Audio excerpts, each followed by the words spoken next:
প্রত্যেকটা ডেভেলপিং কান্ট্রিতে হচ্ছে আপনার শিল্পকে অবশ্যই গুরুত্ব দিতে হবে, শিল্পকে গুরুত্ব দিয়েই তারপর অন্য সেক্টরকে আপনি গুরুত্ব দিতে হবে। কিন্তু বাংলাদেশের ক্ষেত্রে ব্যাপারটা কিন্তু টোটালি ডিফারেন্ট হওয়া উচিত। কেন? আমাদের দেশে কৃষকের সংখ্যা বেশি যেমন, তেমনই আমাদের দেশে কিন্তু মানুষের সংখ্যাও বেশি, জায়গা অল্প। এইখানে 18 কোটি মানুষ। আপনি যদি হচ্ছে এই দেশ খাদ্য দ্রব্য এই দেশে উৎপাদন করতে না পারেন, তাহলে সবকিছু আপনি হচ্ছে আমদানি করে এই দেশের মানুষের চাহিদা মিটাইতে পারবেন না। তাহলে হচ্ছে আপনার দেশের যেই ডলার ক্রাইসিস, এটা হচ্ছে তীব্র আকার ধারণ করবে। কারণ আপনি যদি খাদ্যদ্রব্য কিনতেই সকল মানে কিছু ব্যয় করে ফেলেন, তাহলে অন্যান্য যে গুরুত্বপূর্ণ ব্যাপার যেটা আপনার দেশে উৎপাদিত হয় না, তাহলে ওইগুলা হচ্ছে আপনি কোন টাকা দিয়ে কিনবেন? মানুষ যদি সুযোগ পায় তাহলে তো সে চুরি করবেই, সে হচ্ছে অপকর্ম করবেই। কিন্তু তাই বলে তো আপনি হচ্ছে সুযোগ দেওয়া তো বন্ধ করতে পারবেন না। আপনাকে সুযোগ দিতে হবে এবং সুযোগের যথাযথ মনিটরিং করতে হবে। আপনি যদি একটু জায়গা খালি রাখেন, তাহলে একটু জায়গার ফসল থেকে তো আপনি বঞ্চিত হইলেন। আপনি দেখেন 1,73,00,000 কৃষক, কেউ যদি 10 টাকা করে ইনকাম করে তাহলেই তো অনেক অনেক বড় অবদান রাখতেছে দেশের অর্থনীতিতে। কিন্তু তারা হচ্ছে এদের মধ্যে বেশিরভাগই এখন আমাদের দারিদ্র্য সীমার নিচে বসবাস করতেছে। আমাদের চিন্তা থাকবে কিভাবে তাদেরকে 3 বেলা ভাত, মাছ, মাংস খাওয়ার ব্যবস্থা করা যায়, দারিদ্র্য সীমার উপরে নিয়ে আসা যায়। বিসমিল্লাহির রহমানির রহিম। অমর একুশে বইমেলা 2026 উপলক্ষে আমাদের জিয়া স্মৃতি পাঠাগারের স্টলে আমরা প্রতিদিন যে আলোচনা অনুষ্ঠান করি, আজকে তার ধারাবাহিকতায় আলোচনায় আমাদের সাথে উপস্থিত আছেন একজন ছাত্রনেতা, আমাদের প্রিয় ছোট ভাই। তিনি বর্তমানে ঢাকা বিশ্ববিদ্যালয় ছাত্রদলের যুগ্ম সাধারণ সম্পাদক হিসেবে দায়িত্ব পালন করছেন। এছাড়া এর আগে তিনি বিজয় 71 হলের ছাত্র দলের প্রতিষ্ঠাকালীন যে কমিটি, সেই কমিটির সাধারণ সম্পাদক ছিলেন। আমাদের এই ছোটো ভাই ইসলামিক স্টাডিজে বর্তমানে মাস্টার্সে অধ্যয়নরত, আমাদের সবার প্রিয় BM কাউসার। কেমন আছো কাউসার? আলহামদুলিল্লাহ ভালো আছি। ভালো আছেন ভাই? আলহামদুলিল্লাহ ভালো আছি। তুমি একজন ছাত্র নেতা, তবে আজকে এখানে আসার পরে যখন তোমাকে জিজ্ঞেস করলাম কোন বিষয়ে আলোচনা করা তুমি বেশি কমফোর্ট ফিল করবে, তুমি যে বিষয়টি বেছে নিলা এটা হলো আসলে বাংলাদেশের প্রাণ কৃষি। তুমি সেই কৃষক এবং কৃষি বিষয়ে কথা বলতে চেয়েছো, জেনে ভালো লাগলো। প্রথমে যে বিষয়টা নিয়ে আলোচনা করব সেটা হচ্ছে কৃষির বাস্তবতা কি, বাংলাদেশের বর্তমান যে অর্থনীতি সেখানে আসলে কৃষির অবদান কেমন? আপনি প্রথমে একটা জিনিস বললেন যে আমি কেন কৃষককে বেছে নিলাম। আমি একজন কৃষকের সন্তান। আমি যখন ছোট ছিলাম তখন আমি কৃষি খেতে কাজ করছি, কাজ করার অভিজ্ঞতা আছে। তো কৃষির সাথে আমার যে সম্পর্ক, এটা একটা গভীর সম্পর্ক। তো কৃষকের যেহেতু আমার ফ্যামিলি কৃষকের সাথে কৃষির সাথে সম্পৃক্ত, তো কৃষকদের জন্য যদি কিছু করা যায় তাহলে আমার ফ্যামিলির মতো এরকম হাজার ফ্যামিলির উপকার হবে। এই দেশের লাখো যে ফ্যামিলি আছে তারা উপকৃত হবে। এই জন্য আমরা মনে করি এই সরকার যেহেতু কৃষকদের ব্যাপারে সবচেয়ে বেশি প্রায়োরিটি দিচ্ছে, আমাদের ছাত্র নেতারা যারা আছেন তাদেরকেও কৃষকদের ব্যাপারে কীভাবে কৃষকদের ভাগ্য উন্নয়ন করা যায় এই ব্যাপারে কথা বলা উচিত। আপনি একটা জিনিস জানেন হয়তো যে বাংলাদেশে বর্তমানে 1,73,00,000 কৃষক আছে। তার মাঝে হচ্ছে আপনার 91 লক্ষ হচ্ছে ভূমিহীন কৃষক, যাদের হচ্ছে জায়গা সম্পত্তি নাই কিন্তু কৃষক। প্রান্তিক কৃষক আছে 52 লক্ষ, আর স্বাবলম্বী কৃষক আছে মাত্র 20 লক্ষ।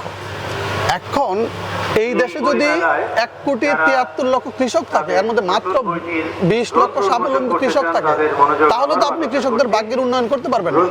এই জন্য আমরা মনে করি কৃষকদের ভাগ্য উন্নয়ন করার জন্য, কৃষকদেরকে স্বাবলম্বী করার জন্য, কৃষকদের জন্য গুরুত্বপূর্ণ কিছু ভূমিকা পালন করা উচিত, কিছু কার্যক্রম নেওয়া উচিত, যার ফলশ্রুতিতে এই দেশের এবং এই দেশের কৃষকদের ভাগ্যের উন্নয়ন হয়। এর মাঝে যেমন হচ্ছে এই আমাদের বর্তমান সরকার দেশনায়ক তারেক রহমান একটা গুরুত্বপূর্ণ পদক্ষেপ নিয়েছেন, যে খাল কাটা কর্মসূচি।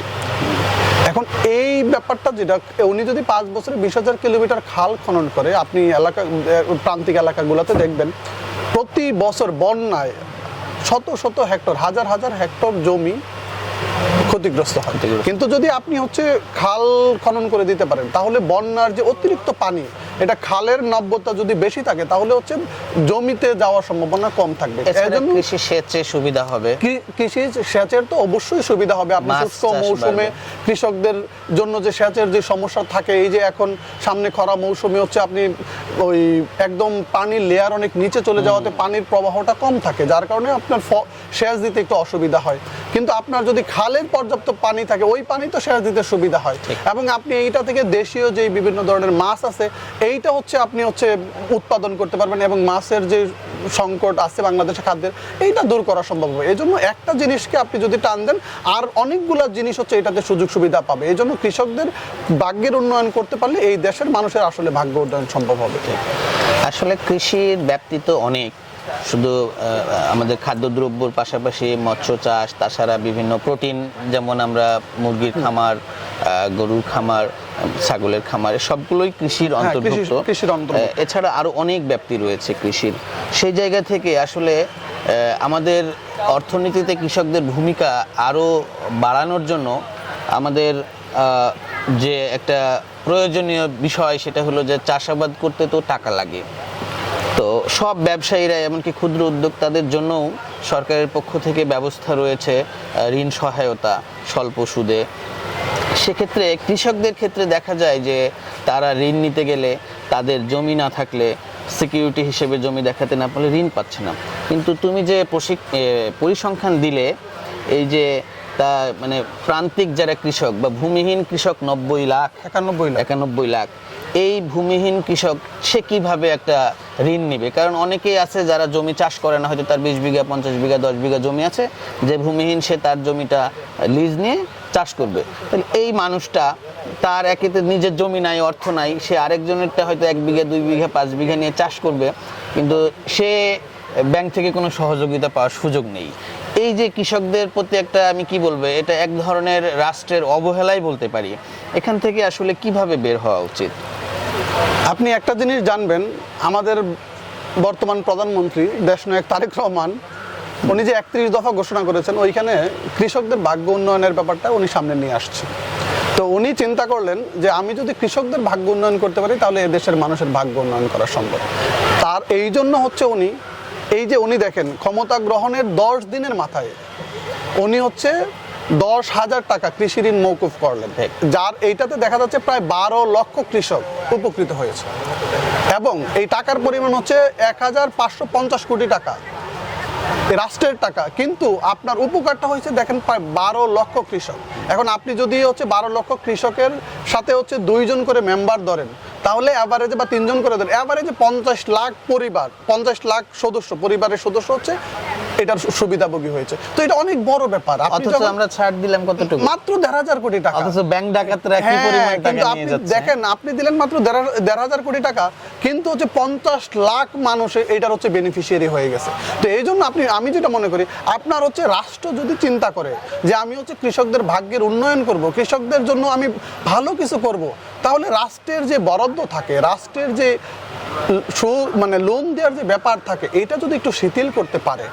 আপনি দেখেন, এই যে যারা মানে দেউলিয়া হয়, তাদেরকে আপনি হাজার হাজার কোটি টাকা দিচ্ছেন, তারা হচ্ছে বিদেশে বেগমপাড়ায়, কানাডায় বাড়ি করতেছে, অন্যান্য দুবাইয়ে হচ্ছে সেকেন্ড হোম করতেছে, কিন্তু এই কৃষকরা কিন্তু এই স্বপ্ন দেখে না। কৃষকরা দেখে কি, তারা 3 বেলা যাতে হচ্ছে তাদের মোটা চালের ভাত খেতে পারে, 3 বেলা যাতে হচ্ছে একটু প্রোটিন সমৃদ্ধ খাবার খেতে পারে। কৃষকদের চিন্তা হচ্ছে এইটা। এখন এই চিন্তা থেকে আপনি যদি কৃষকদেরকে সুযোগ সুবিধা দেন, তাহলে তো তাদের জীবনের জন্য খুব গুরুত্বপূর্ণ ভূমিকা পালন করবে, কারণ তাদের এই টাকা বিদেশে পাচার হওয়ার তো কোনো সম্ভাবনা নাই। এই জন্য কৃষকদেরকে কিভাবে আরো সহজ শর্তে ঋণ দেওয়া যায়, এবং এই ঋণের মনিটরিংটা কিভাবে হচ্ছে মনিটর করা যায়, যাতে হচ্ছে এইটা সঠিক ক্ষেত্রে সঠিকভাবে ব্যবহার হয়, তাহলেই তো হবে। কিন্তু আমি মনে করি বাংলাদেশের যে বর্তমান সরকার, তারেক রহমান, তিনি হচ্ছে এই ব্যাপারে গুরুত্বপূর্ণ সিদ্ধান্ত অলরেডি নিয়েছেন, এবং উনি হচ্ছে এই কৃষকদের ঋণের ব্যাপারে হচ্ছে উনি সিদ্ধান্ত নিয়েছেন, এবং এইটা মনিটর করার জন্য উনি আরো যারা উচ্চপদস্থ লোক আছে সবাইকে নিয়ে হচ্ছে উনি চিন্তা ভাবনা করবে, যাতে হচ্ছে এই ঋণটা সুন্দরভাবে সহজভাবে কৃষকদের কাছে পৌঁছানো যায়, যাতে এই দেশের কৃষকরা উপকৃত হয়। আমরা যদি শহীদ রাষ্ট্রপতি জিয়াউর রহমানের 19 দফা দেখি, সেখানেও কৃষি সবচেয়ে গুরুত্বপূর্ণ একটি জায়গা ছিল।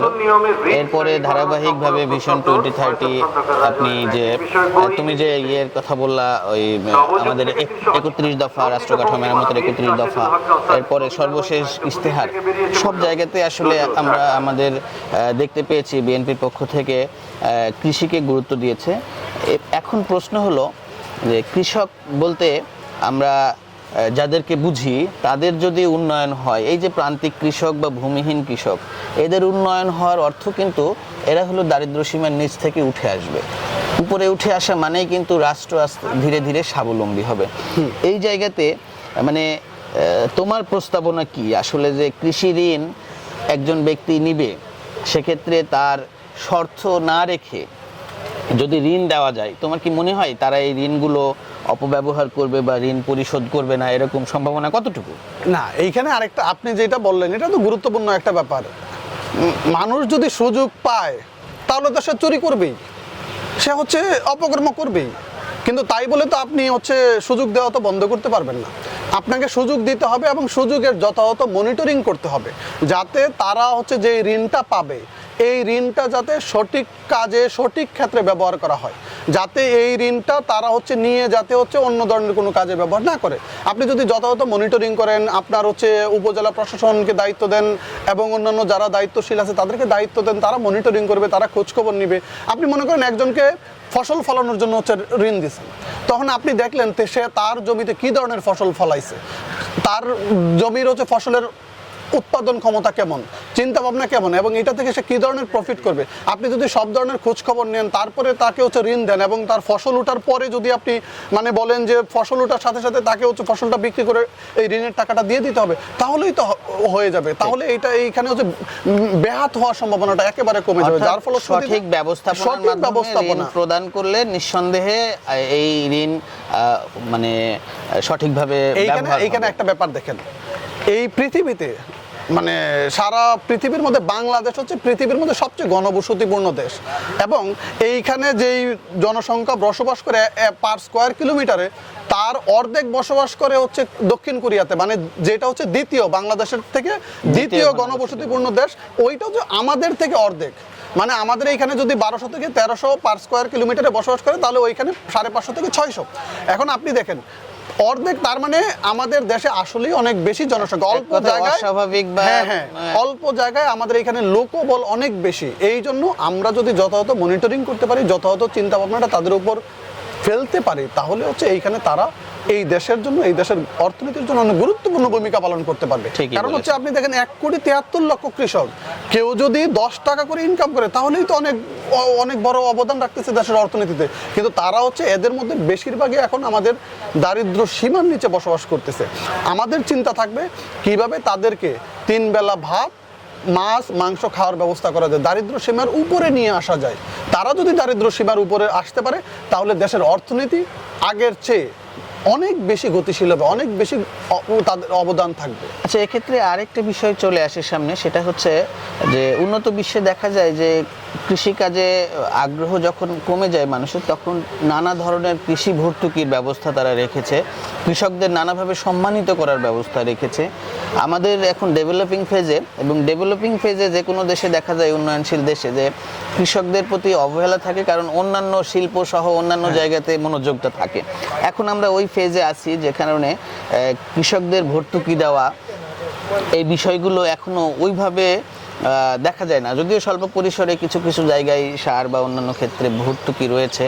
তুমি কি মনে করো কৃষকদের ঋণের পাশাপাশি তাদের কৃষিকাজের ভর্তুকির জন্য এবং তাদের কৃষি মালামাল সঠিকভাবে স্টোরেজ করানোর জন্য, যাতে তারা হচ্ছে বিক্রয় বিপণনের সময় কিছুদিন রেখে হলে মূল্য পেতে পারে, এই বিষয়গুলো নিয়ে সরকারের কি ধরনের পদক্ষেপ নেওয়া উচিত? এইটা আপনি হয়তো জেনে থাকবেন, আমাদের যে 31 দফা ছিল ওইখানে দেশনায়ক তারেক রহমান একটা গুরুত্বপূর্ণ কথা বলেছেন, যে হচ্ছে যেই অঞ্চলে যেই ফসলটা বেশি হয় ওই অঞ্চলে ওই ফসল বেশি ফলানো হবে, এবং এগুলো সংরক্ষণ করার জন্য কোল্ড স্টোরেজ চেইনের ব্যবস্থা করা হবে, যাতে হচ্ছে দীর্ঘমেয়াদী এটাকে সংরক্ষণ করা যায় এবং হচ্ছে এটাকে সাপ্লাই দেওয়া যায়, যাতে হচ্ছে সারা দেশে এটা হচ্ছে বন্টন করাটা সহজ হয়, যাতে হচ্ছে এক জায়গায় এটার দাম অনেক বেশি থাকবে, অন্য জায়গায় যাতে দামটা কম না থাকে, একটা ব্যালেন্স ব্যাপার থাকে।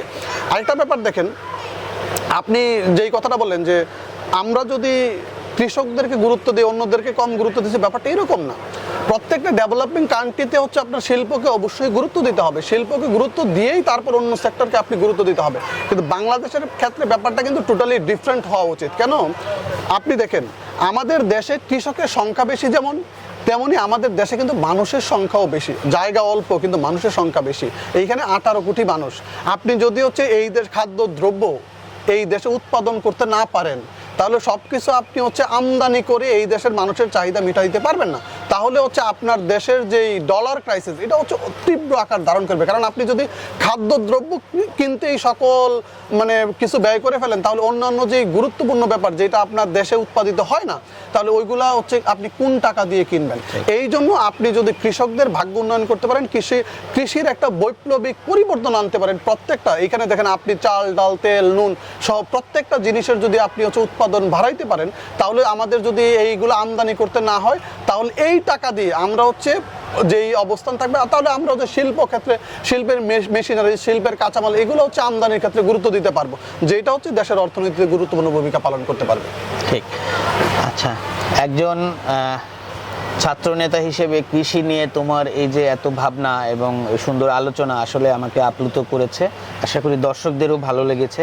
আমি আশা করি তোমার মতো অনেকেই শিক্ষিত এই তরুণ প্রজন্ম বাংলাদেশের কৃষি এবং কৃষকদের নিয়ে ভাববে এবং বাংলাদেশকে খাদ্যের যে স্বয়ংসম্পূর্ণতা অর্জন, এই 20 কোটি মানুষকে আসলে এতটুকু জায়গায় খাওয়িয়ে পরিয়ে রাখা একটা বড় চ্যালেঞ্জ, সেই চ্যালেঞ্জ আমরা মোকাবেলা করতে পারবো। এবং আসলে ইতিহাস ঘাটলেও দেখা যায় যে যেটাকে বলে যে বিভিন্ন দুর্যোগের সময় খাদ্যের অভাবে, দুর্ভিক্ষ যাকে বলি, কোটি কোটি মানুষ মারা যায়। আমাদের এখানে 74-এ একটা দুর্ভিক্ষ ছিল, তো আরো এর পরেও ছোটখাটো দুর্ভিক্ষ গেছে। তো আশা করি আমরা এরকম দুর্বিষহ সময়ে যেন না পড়ি। আপনি একটা জিনিস দেখেন, আপনি হচ্ছে 74-এর দুর্ভিক্ষের কথা বললেন, তো তারপরে হচ্ছে জিয়াউর রহমান ক্ষমতায় আসলো, তার 2 বছর থেকে 3 বছরের মধ্যে হচ্ছে বাংলাদেশ হচ্ছে খাদ্য স্বয়ং সম্পূর্ণ হয়ে গেল। এটা কিভাবে সম্ভব? কারণ হচ্ছে জিয়াউর রহমান আসলেন, যখন ক্ষমতা নিলেন তখন উনি হচ্ছে ঘোষণা করলেন যে রাস্তার 2 ধারে বসতবাড়ির উঠানে এবং খেলার জমি, প্রত্যেকটা বিদ্যালয়ের খেলার মাঠ সব জায়গায় কৃষি কাজ করতে হবে। কারণ হচ্ছে আপনি যদি একটু জায়গা খালি রাখেন, তাহলে একটু জায়গার ফসল থেকে তো আপনি বঞ্চিত হইলেন। তো জিয়াউর রহমান চিন্তা করলেন আমার এই দেশে যাতে একটু জায়গা খালি না থাকে। তো এর ফলশ্রুতিতে দেখা যাচ্ছে 1979 এবং 80 সালে বাংলাদেশ একেবারে খাদ্যে স্বয়ংসম্পূর্ণ হয়ে গেল অল্প সময়ের মাঝে। এখন একজন ছাত্র নেতা হিসেবে আমি একটু ভিন্ন আলোচনায় চলে আসি। হ্যাঁ। বাংলাদেশের ছাত্র সমাজকে প্রতিনিধিত্ব করছো তোমরা, সেই জায়গা থেকে বলবো তুমি বাংলাদেশের চলমান ছাত্র রাজনীতিকে কিভাবে মূল্যায়ন করো? এটি কি ঠিক পথে আছে নাকি এর কোনো সংস্কার প্রয়োজন?